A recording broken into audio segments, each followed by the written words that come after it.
Iran has admitted, unintentionally, shooting down a Ukrainian passenger jet, killing all 176 people on board. An investigation found that missiles fired due to human error, President Hassan Rouhani said. He described the crash as an unforgivable mistake. The military said the jet turned towards a sensitive site belonging to Iran's Revolutionary Guards and was then mistaken for a hostile aircraft. Iran had previously rejected suggestions that it was to blame. The downing of Ukraine International Airlines flight PS-752 on Wednesday came just hours after Iran carried out missile strikes on two airbases housing U.S. forces in Iraq. The strikes were a response to the killing of senior Iranian commander Qasem Soleimani in a U.S. drone strike in Baghdad on 3 January. Iran initially denied reports that one of its missiles had brought down the Ukrainian plane near the capital, Tehran. But pressure quickly mounted after Western intelligence officials said evidence pointed to Iranian involvement. The Ukrainian flight, which was en route to Kiev, came down near Imam Khomeini Airport shortly after takeoff. Victims included dozens of Iranians and Canadians, as well as nationals from Ukraine, the UK, Afghanistan and Germany. What explanation did Iran give? On Saturday morning, an Iranian military statement read on state TV announced that it had struck flight PS-752 with a missile by mistake. It said the plane had turned towards a sensitive military center of the Revolutionary Guards, a force set up to defend the country's Islamic system. The statement said it had the flying posture and altitude of an enemy target. Because of heightened tensions with the U.S., Iran's military was at its highest level of readiness, the statement added. In such a condition, because of human error and in an unintentional way, the flight was hit. The military apologized for downing the plane, saying it would upgrade its systems to prevent such mistakes in the future. It added that those responsible would be held accountable and prosecuted. Iran's supreme leader Ali Khamenei ordered the military to investigate the possible shortcomings or mistakes that led to the crash. In a statement, he said there was proof of human error and confirmed that he had requested the relevant authorities to take necessary measures to prevent it happening again. Foreign Minister Javad Zarif apologized to the families of the victims but laid part of the blame on the U.S. Human error at a time of crisis caused by U.S. adventurism led to this disaster, he said.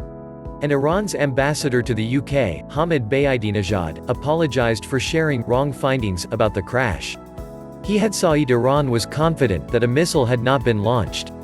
I conveyed the official findings, that a missile could not be fired and hit the Ukrainian plane at that period of time, he said. I apologize. This is a major admission at a crucial moment for Iran. Taking responsibility for such a tragic error is highly unusual, but so is the crisis that now confronts the Islamic Republic.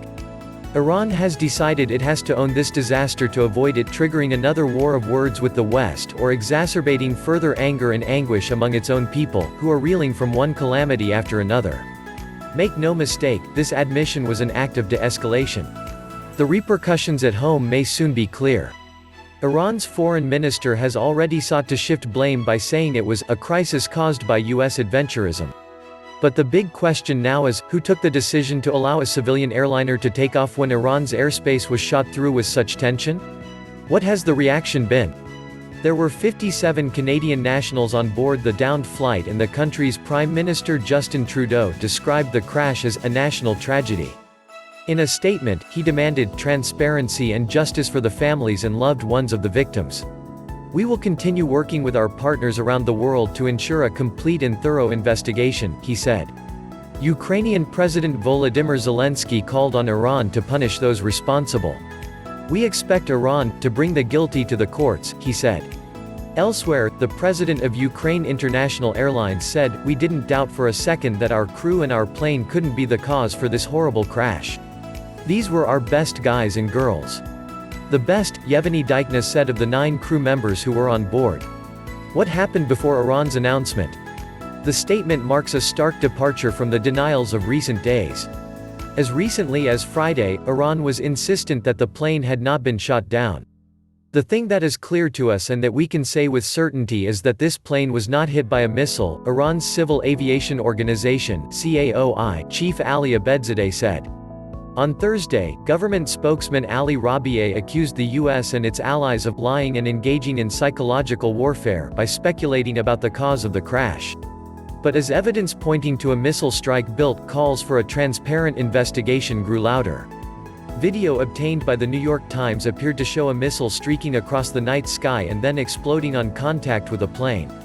On Thursday, TV images showed a mechanical digger helping to clear debris from the crash site, raising concerns that important evidence could have been removed. In response, Iran promised a full investigation, inviting air accident agencies from Ukraine, Canada and the US to take part. A missile strike on a passenger plane is not unprecedented. In 1988, an Iranian aircraft was shot down in error by a US Navy warship and 290 people were killed. And in 2014, a Russian-made missile hit a Malaysian civilian airliner over Ukraine, killing 298 people.